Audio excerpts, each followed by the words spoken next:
자, 그래서 이 하나님의 형상을 닮은 존재다. 인간이 하나님의 형상대로 창조되었다 하는 것은 굉장히 중요한 내용이고, 이 하나님의 형상이 타락하기 이전에는 어떤 모습이었고 타락한 이후에는 어떤 모습이 되었는가. 그래서 이 인간 창조와 관련해서는 하나님의 형상이 원래 어떤 모습이었는가를 다루고요. 이제 죄와 관련된 논의에 가면 이 인간이 타락하는 걸 통해서 인간에게 주어진 그 하나님의 형상이 어떻게 되었는가, 어떻게 변했는가, 어떻게 망가졌는가 하는 것을 다루게 됩니다. 그래서 이 타락으로 인해서 인간에게 주어진 하나님의 형상이 어떻게 되었는가 하는 것은 죄의 문제를 다룰 때 다룰 것이고, 일단 우리가 관심을 가지는 것은 타락 이전의 인간에게 있어서 그들에게 주어진 하나님의 형상이라고 하는 것이 과연 어떤 것이었는가, 그것이 우리에게 주는 교훈이 무엇인가 하는 것을 살펴볼 겁니다.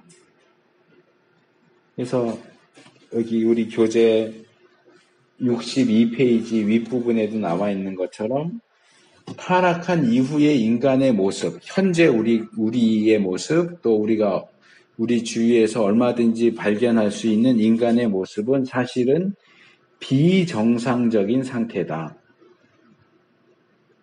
정상적인 상태의 인간은 타락하기 이전의 인간에게서만 발견할 수 있다. 근데 타락하기 이전의 인간이라고 할 때는 아담과 하와 외에는 없단 말이에요. 아담, 하와가 타락했기 때문에 그 이후의 모든 인간은 비정상적인 인간이기 때문에 비정상적인 인간을 살펴봐서는 그들에게 주어진 하나님의 형상이 어떤 것인지를 정확하게 파악할 수가 없어요. 그래서 타락하기 이전의 인간의 모습을 통해서 하나님의 형상이 어떤 것이었겠는가를 우리가 추적할 수 있고, 또 하나 도움받을 수 있는 것은 이렇게 비정상적인 인간과 정상적인 인간을 놓고 볼 때 일단 정상적인 인간의 모습을 가지고 있는 존재는 타락하기 전에 아담과 하와밖에 없지만 우리가 참고해야 할 분이 한 명 더 있어요. 그게 뭐냐면 예수님이에요. 예수님은 인간 타락 이후에 이 땅에 오셨지만, 이 부분은 우리가 이제 기독론에 가서 더 배워야 하는 부분이지만, 히브리서 기자가 말하는 것처럼 예수님은 우리와 동일하게 한결같이 시험을 받으셨지만 죄는 없으신 분이시다. 그러니까 죄의 영향이 없는 거예요. 죄의 영향이 없는, 죄의 영향 바깥에 있는 유일한 존재가 또 예수님인 거예요. 역사적으로는 타락 이전에 아담과 하와가 죄의 영향 아래에 있지 않은 정상적인 그런 인간의 모습이었다면, 그 이후에 태어나는 모든 인간은 죄의 영향 아래에 있는 비정상적인 인간의 모습이지만, 예수님의 경우에는 특별히 죄와 관련이 없이 정상적인 인간의 모습을 가지고 있는 분이다, 이렇게 말할 수 있을 겁니다. 그래서 우리가 아담의 모습을 살펴보면서, 그리고 예수님의 모습을 살펴보면서 정상적인 인간의 모습이 어떤 모습인가, 정상적인 하나님의 형상이 어떤 것인가 하는 것을 추측하는 것이 가능하다. 이제 그 얘기를 여기서 이제 쭉 얘기하고 있는 거고요. 관련된 성경 구절들을 보면 우리가 이 부분에 있어서도 성경적인 관점을 가지기 위해서는 성경이 이야기하고 있는 내용을 살펴봐야 되겠죠. 그래서 이제 우리가 하나님의 형상과 관련해서 살펴보아야 할 성경 구절들이 어떤 것들이 있는가를 여기서 이제 제시를 하는데요. 가장 중요한 구절은 여기 63페이지 둘째 줄에 있는 것처럼 창세기 1장 26절과 27절입니다. 하나님이 가라사대 우리의 형상을 따라 우리의 모양대로 우리가 사람을 만들고 그로 바다의 고기와 공중의 새와 육축과 온 땅과 땅에 기는 모든 것을 다스리게 하자 하시고 하나님이 자기 형상 곧 하나님의 형상대로 사람을 창조하시되 남자와 여자를 창조하시고 그랬습니다. 여기 형상이라는 표현이 3번이나 나오죠. 우리 형상대로 그랬고 하나님이 자기 형상 곧 하나님의 형상대로 그러면서 이 형상이라는 단어가 3번 나오는데 이 형상이라고 번역된 이 단어가 히브리어로는 첼렘입니다. 첼렘. 여기 이제 첼렘이라고 하는데 이게 츠 발음보다는 쯔 발음이 맞아요. 첼렘. 그 다음에 모양대로 할 때는 이게 데무트라고 하는 단어입니다. 근데 이게 사실 번역에 있어서 약간의 이제 문제가 있어요. 이제 형상 그럴 때 우리나라 말로는 표현이 좀 어려운데 영어로 표현하자면 이 형상은 영어로 말하면 이미지예요. 이미지. 우리가 어떤 이미지를 그려봐 그런 것처럼 하나님의 형상은 이미지를 가리키는 거고 모양이 이제 특별히 번역에 좀 문제가 있는데 모양은 영어로 말하면 likenes스예요. like는 좋아한다는 뜻도 있지만 닮았다 그런 뜻도 있어요. 거기에 뒤에 이제 ness, ness가 붙으면 likeness는 닮았다 그런 뜻, 닮음. 그러니까 모양이 아니고 닮았다. 그러니까 하나님의 형상대로 모양대로 이렇게 얘기하는 건 뭐냐면 인간이 하나님의 이미지를 닮은 존재다 그런 말이에요. 하나님의 이미지를 따라서 만들어졌고 그랬기 때문에 인간은 하나님을 닮은 존재다. 그래서 이 모양은 닮았다 그런 뜻이에요. 어떤 모습을 가리키는 게 아니고. 그래서 이제 이 본문에는 형상과 모양이라는 2개의 단어가 나오지만 일반적으로 이 부분을 논의할 때는 모양에 대해서는 별로 얘기를 안 하고 형상에 이제 초점을 맞추죠.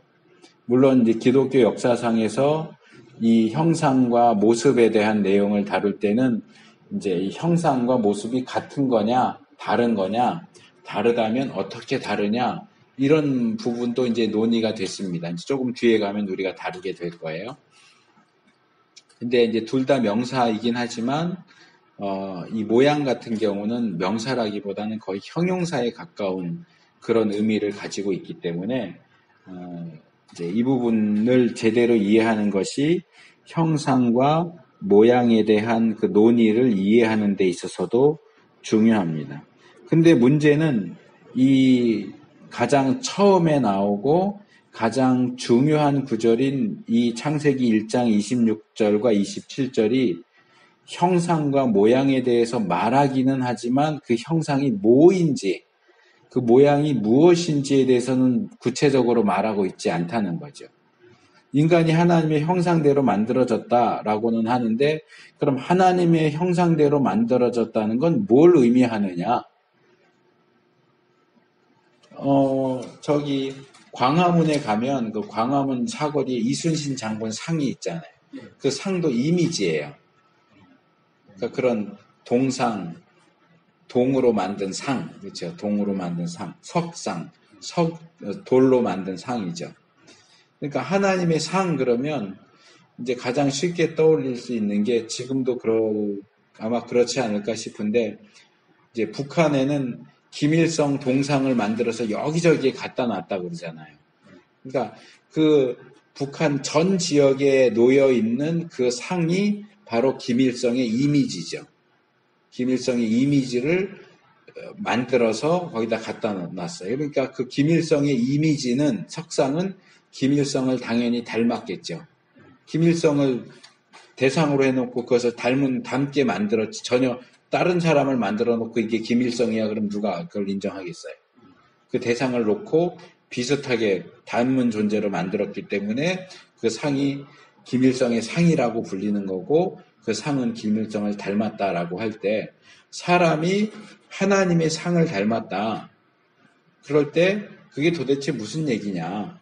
어떤 동상이나 석상이 그 대상이 되는 존재를 닮았다고 한다면 인간이 하나님을 닮았다고 할 때 인간의 어떤 면이 하나님을 닮았다는 거냐? 그러면 인간이 하나님을 닮았다고 그러니까 그럼 하나님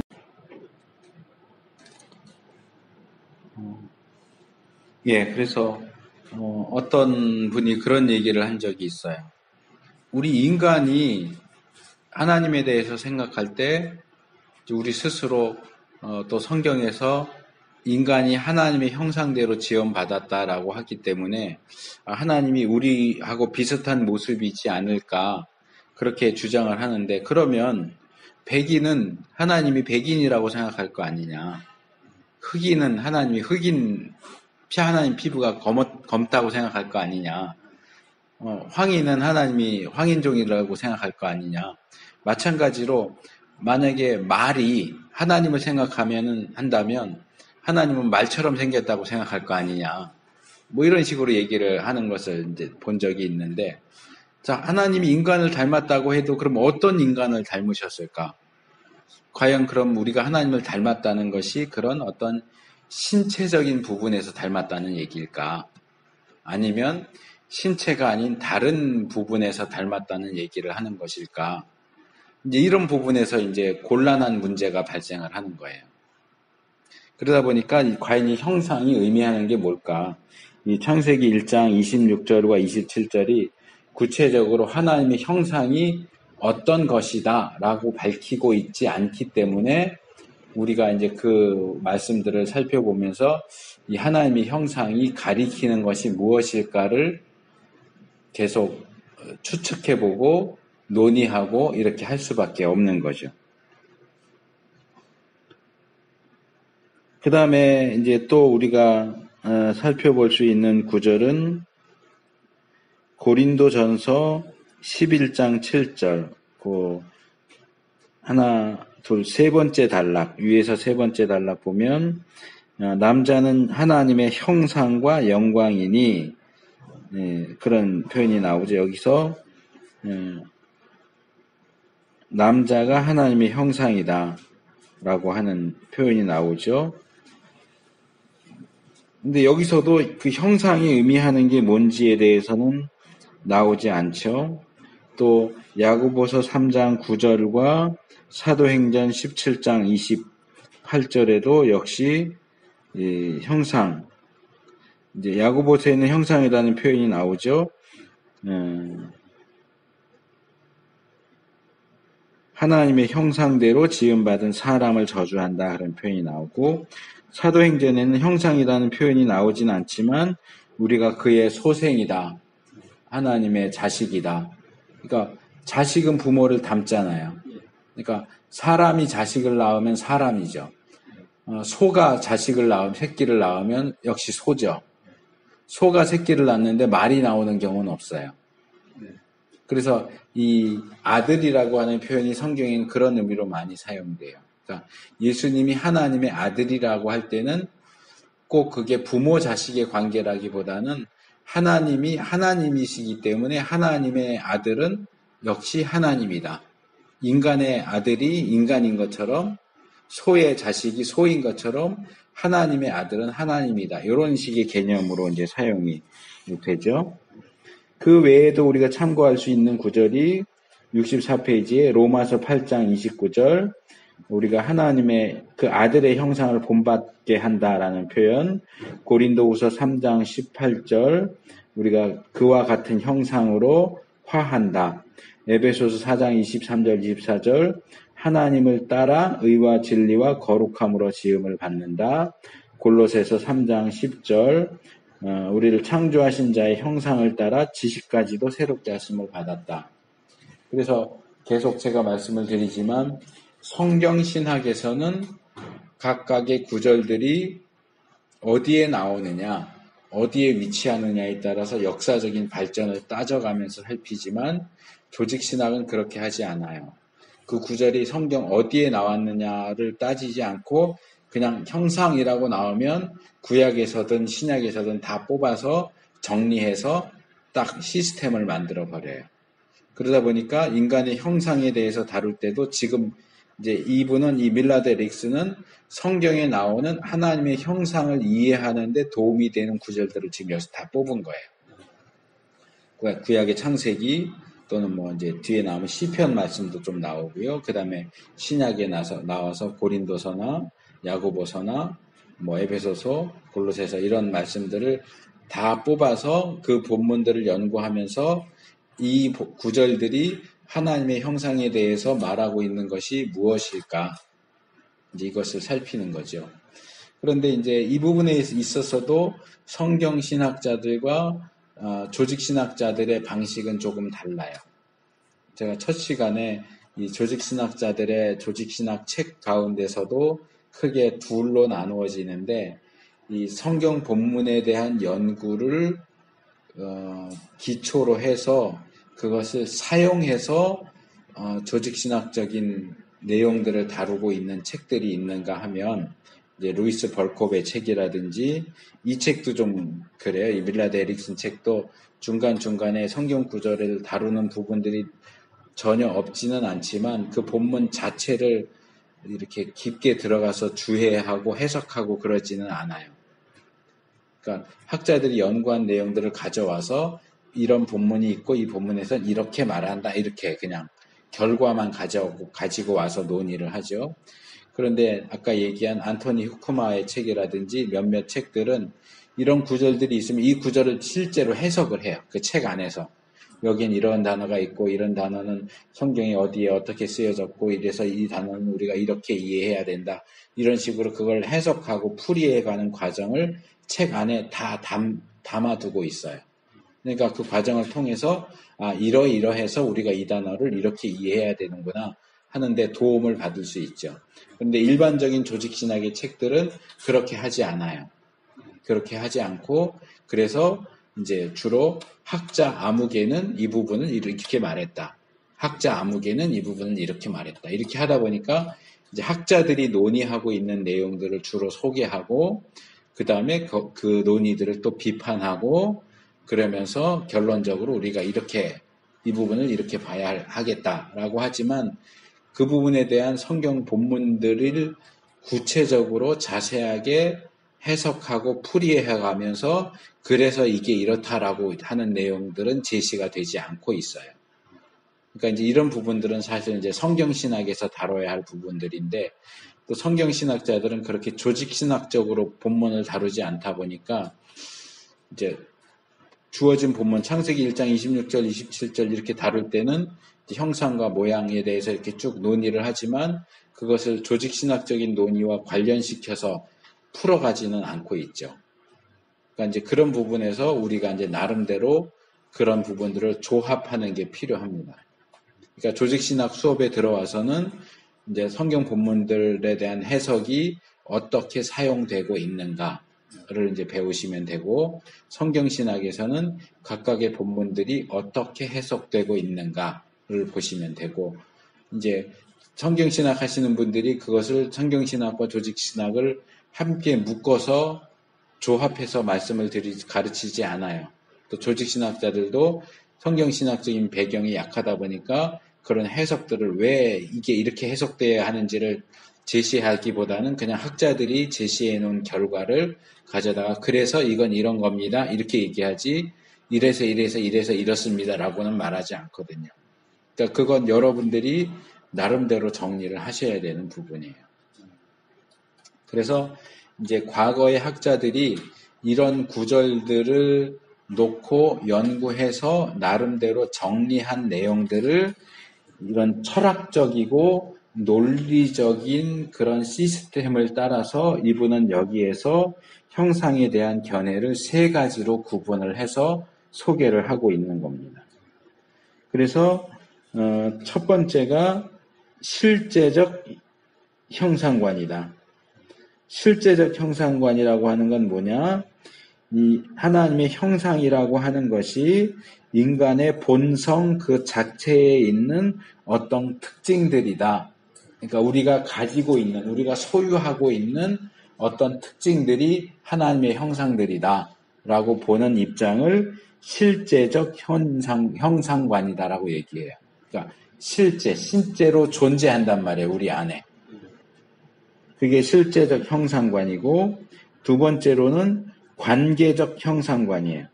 우리가 가지고 있는 어떤 것이 아니고, 이거는 관계 속에서 하나님의 형상이라고 하는 것은 인간이 하나님과 갖는 관계, 또는 인간이 인간 사이에 갖는 관계, 그런 관계 속에서 드러난다. 이 형상이라고 하는 건 관계를 가리킨다라고 하는 것이 관계적 형상관. 그 다음에 세 번째가 기능적 형상관이에요. 이것은 우리가 어떤 일을 행할 때 형상이 드러난다. 그냥 우리가 아무것도 하지 않아도 실제적 형상관에 의하면 우리가 뭘 하든지 하지 않든지 우리 안에 하나님의 형상이 존재하고 있죠. 그런데 기능적 형상관에 의하면 우리가 뭔가를 할 때 하나님의 형상이 드러나요. 그것을 하지 않는다면 형상이 드러나지 않는 거예요. 조금 다르게 예를 들어본다면 이런 거죠. 마이크가 있어요. 마이크를 존재로 보느냐, 기능으로 보느냐에 따라 다른 거예요. 자, 마이크는 왜 만들어졌어요? 그것을 앰프에 연결해서 이렇게 작게 말해도 마이크를 통해서 말하면 소리가 크게 들리도록 하는 그런 기능을 하도록 마이크가 만들어졌잖아요. 그러니까 만약에 마이크를 우리가 켜서 실제로 사용해서 마이크가 가지고 있는 그런 기능을 발휘할 때에야 그게 마이크다. 우리가 마이크를 사용하지 않고 그냥 가만히 놔둔다면 그게 마이크가 아니다. 이렇게 주장하는 게 기능적인 관점이에요. 그러니까 마이크가 마이크로서 사용될 때에야 마이크지, 마이크로 사용되지 않고 그냥 내팽개쳐 있다면 그건 마이크라고 할 수 없다라는 게 기능적 입장이고, 실제적 입장은 그게 그런 기능으로 사용되든지 안 되든지 이게 마이크로 만들어졌기 때문에 사용되지 않고 상자 안에 넣어둘지라도 그건 마이크가 맞아. 이게 실제적 관점이에요. 이해가 되세요? 그러니까 하나님의 형상을 하나님이 인간 안에 넣어주셨기 때문에 인간이 어떤 행동을 하든지 하지 않든지 인간은 하나님의 형상이야 라고 하는 것이 실제적 형상관이고, 이 형상이라고 하는 것은 뭔가를 할 때만 나타나는 거기 때문에 인간이 하나님이 의도하신 그 일을 하지 않는다면 그 인간은 하나님의 형상이 아니야. 그 어떤 일을 할 때만 하나님의 형상이야 라고 말하는 것이 기능적 형상관이에요. 관계적 형상관도 기능적 형상관하고 비슷하죠. 관계를 맺을 때만 형상이 드러나는 거예요. 관계를 맺지 않는다면 형상이라고 할 수가 없죠. 근데 이 부분에서 이 관계적 형상관은 뭔가 조금 애매모호한 면이 있어요. 기능적인 측면이 강한 것 같으면서도 실제적 측면도 역시 가지고 있어요. 이게 이제 뒤에서 더 얘기가 될 겁니다. 자, 이제 우리한테 생소한 용어들이 나왔기 때문에 제가 좀 설명을 했는데요. 자, 이런 용어들은 기억을 하셔야 돼요. 어려워도 하나님의 형상을 논의할 때 조직신학적으로는 실제적 형상관, 관계적 형상관, 기능적 형상관 이런 표현들을 사용을 한다. 그러니까 어디서 얘기할 때 그게 말이야 기능적 형상관이 이렇게 얘기하면 그거 지금 뭘 얘기하는구나 하고 알아야 돼요. 그러니까 여러분들이 지금 처음 대하시는 거기 때문에 제가 지금 마이크를 예를 들어서 좀 더 이해하기 쉽게 하려고 이런 게 기능적 형상관이 관점이 이런 겁니다 하고 설명을 했지만 어느 정도 이제 배우고 그랬다면 그걸 설명 안 하고 넘어가겠죠.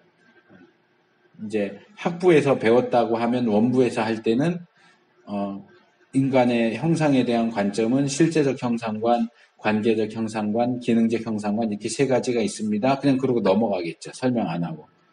설명 안 하고 넘어가도 알아들어야 되는 거예요. 그때쯤 되면.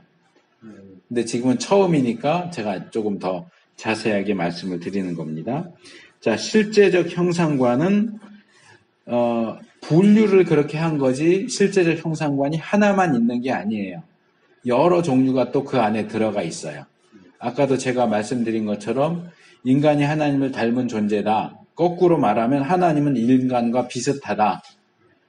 그러니까 하나님이 인간을 닮았다. 그럼 하나님이 피부가 흰색이냐, 검은색이냐, 뭐 이런 식으로 이제 따진다고 할 때 그것은 이 실제적 형상관 가운데 어떤 것이냐면 우리의 신체가 하나님을 닮았다라고 하는 주장이에요. 그러니까 아주 단순한 거죠. 그냥 이미지를 놓고 볼 때 제가 아까 김일성 상도 예를 들었고 이순신 상도 예를 들었잖아요. 이순신 상은 이순신을 닮았잖아요. 실제로. 우리가 실제로 이순신을 본 건 아니지만 어쨌든 그림이든지 뭐런 그런 자료들을 고증해서 최대한 이순신을 닮도록 만들었겠죠. 그렇죠? 또 실제로 살아있는 데스마스크라고 해서 유명한 음악가들 그 죽을 때 이렇게 본따 갖고 흉상 만드는 그런 것들도 있잖아요. 그러면 그 사람 모습을 그대로 했으니까 닮았겠죠. 베토벤 상은 베토벤을 닮았고, 그렇죠? 그러니까 이 상이 닮았다라고 할 때는 인간이 하나님을 닮은 존재로 만들어졌다라고 하면 우리 인간 존재 자체가 하나님을 닮은 거 아니야? 그러면 우리 인간이 하나님을 닮았으니까 하나님도 인간처럼 머리가 있고 손이 2개 있고 발이 2개 있고 우리처럼 이렇게 직립보행을 하시는 존재일 거야. 아주 단순하게 신체적으로 닮았다라고 하는 주장을 하는 겁니다. 이 주장은 꽤 오래됐어요. 이런 주장이 오래전부터 나왔어요. 유대교 안에서도 이게 됐고 아직까지도 이런 주장을 하는 사람들이 있습니다. 근데 이제 문제가 되는 것은 성경은 하나님은 영이시라고 얘기한단 말이에요. 하나님 영이에요. 하나님은 신체가 없어요. 그럼 신체가 없는데 어떻게 신체를 가진 우리 인간을 닮았겠느냐는 거죠. 하나님이 신체를 가졌다면 그 신체대로 형상을 만들겠지만 하나님은 신체가 없어요. 우리가 눈으로 볼 수가 없어요. 그래서 모세가 뭐라고 얘기해? 너희가 시내산에서 하나님의 음성을 들었지만 하나님의 모습을 본 적이 없지 않느냐. 근데 어떻게 하나님의 모습을 우상처럼 어떤 모양으로 만들 수 있겠느냐. 본 적이 없는데 보이지 않는 걸 어떻게 만들어요? 그럼 하나님은 보이지 않는 존재인데 어떻게 보이는 존재인 우리와 닮았다고 말할 수 있겠느냐 하는 문제가 생기는 거죠. 그래서 이 실제적 형상관 안에는 크게 둘로 나눠서 하나는 신체적으로 닮았다라고 하는 주장이 있고 또 하나는 신체적인 것이 아니고 어떤 정신적이거나 영적인 것이 닮았다는 얘기다. 왜 하나님은 신체가 없으니까 신체적으로 닮을 수가 없지 않겠느냐. 영적이거나 정신적인 부분인데 이것도 아주 오래된 주장 중에 하나가 우리 인간은 동물들과 달리 이성을 가지고 있다는 거죠. 이성, 생각할 수 있는 힘. 바로 이 생각할 수 있는 힘이 바로 하나님의 형상이다. 이런 주장도 굉장히 오래전부터 주장됐어요. 예. 그리고 이성 이외에도 어떤 자유의지라든가 감정적인 부분이라든가 그런 부분들을 형상이다, 모양이다 이렇게 주장을 하기도 하고요. 여기서 하나 더 추가적으로 얘기해야 될 것은 아까 얘기한 것처럼 형상과 모양이라고 하는 부분에 있어서 형상과 모양이 각기 다른 것이다라는 주장이 이것도 초대교회부터 나왔어요.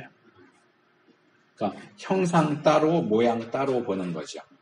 그래서 여기 보시면 이레니우스에 대한 내용도 나오고 중세의 이야기도 나오는데 형상은 하나님께서 인간을 만드실 때 기본적으로 부여하신 부분이고 그 다음에 모양은 거기에 추가적으로 주신 부분이다. 이런 주장이 이제 교회 역사 속에서 나옵니다.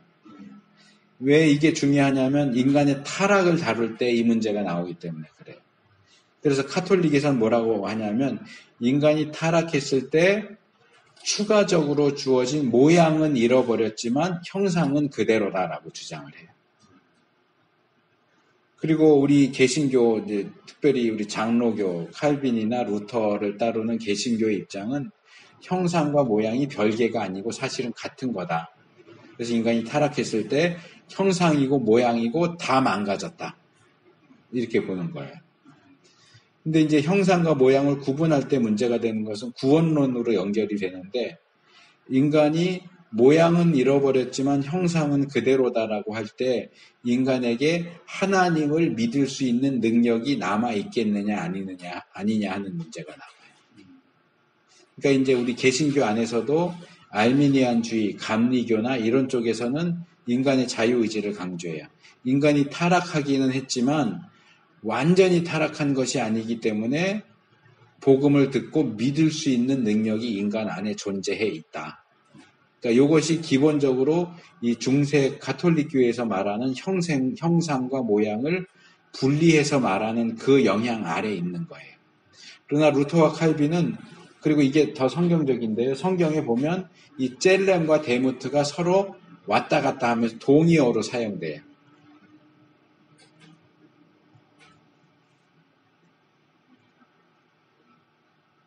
예를 들면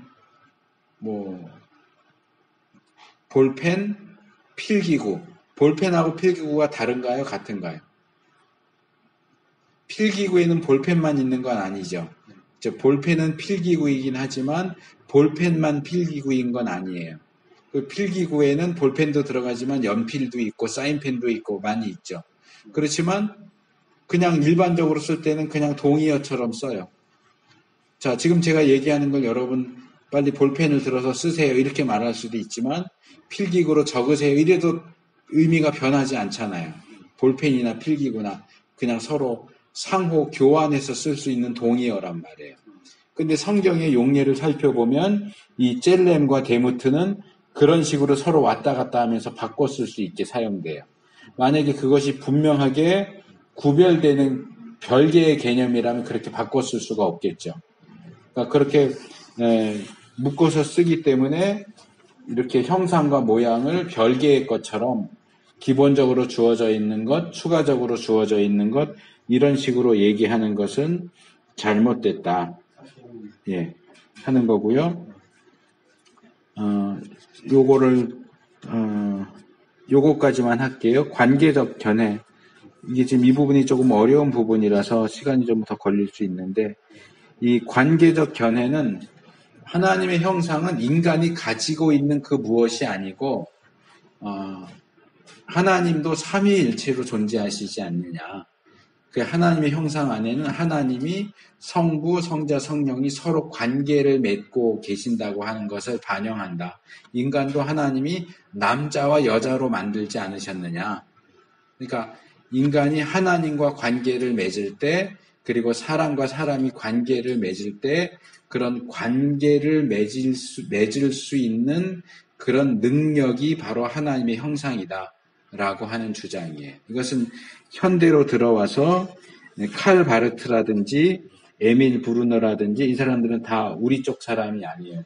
신정통주의 쪽에 실존주의 철학의 영향을 받은 신정통주의 쪽 사람들이 이제 주장하는 건데 그래서 이 인간 안에 들어가 있는 실제적인 어떤 것이 아니라 관계를 맺을 수 있는 그 능력이 바로 하나님의 형상이다. 그래서 이 부분도 사실은 꽤 중요해요.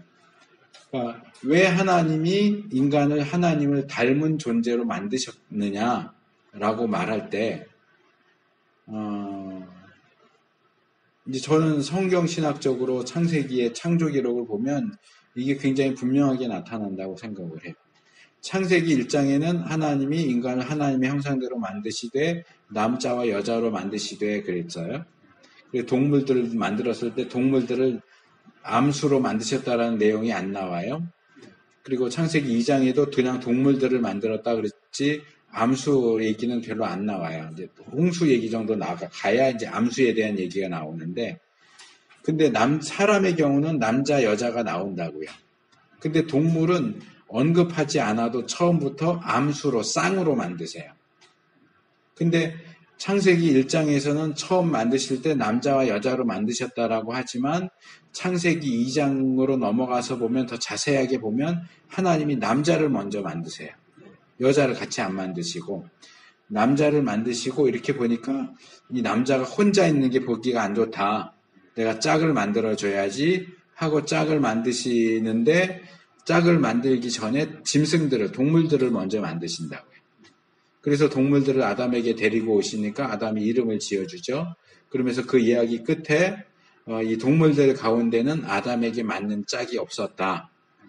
이렇게 하면서 하나님이 아담을 잠들게 하시고 이 옆에 옆구리, 갈빗대라고 번역되어 있는데 갈빗대가 아니고 옆구리예요. 옆구리에서 일부분을 띄어서 여자를 만드시죠.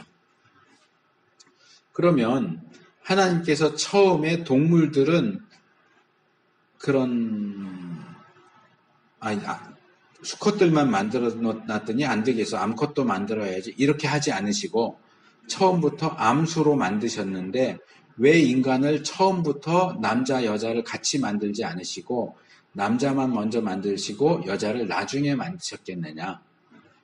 왜 모든 생물들은 짝이 있게 만드셨는데 인간은 짝으로 만들지 않으셨느냐, 처음부터 짝으로 만들지 않으셨느냐라고 할 때, 이제 뭐 길게 논의할 수도 있지만 시간이 없으니까 짧게 결론적으로 말하면 그것이 하나님이 인간을 하나님의 형상대로 만드신 이유를 보여줘요. 인간의 짝은 하나님이에요.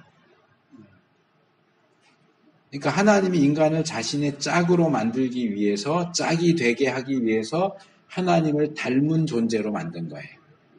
근데 문제는 인간은 하나님과 달리 하나님은 영이시지만 인간은 영도 있지만 육도 있어요. 그러니까 영과 육을 함께 가진 존재가 또 짝이 되어야 할 필요성을 느끼셨기 때문에 동일하게 영과 육을 함께 가지고 있는 여자를 짝으로 다시 만들어 주신 거죠. 그러니까 우리가 뭐 영혼의 동반자, 뭐 그런 소울메이트 그런 표현을 쓰지만 우리 영의 동반자는 하나님이 주신 배우자이기도 하지만 사실은 근원적으로 올라가면 하나님이 우리 영의 동반자예요. 그래서 이 하나님의 형상이라고 하는 것은 하나님을 닮은 존재로서 하나님과 교제하고 관계를 맺을 수 있는 존재로 만드신 것이다. 라고 하는 부분이 사실 굉장히 중요한 어떤 관점을 제시해 주고 있어요. 근데 이제 여기에도 또 문제가 있기 때문에 우리가 뒤에 가서 좀 판단하는, 비판하는 내용을 다룰 것이고요. 일단 여기까지 하고 잠깐 쉬도록 하겠습니다.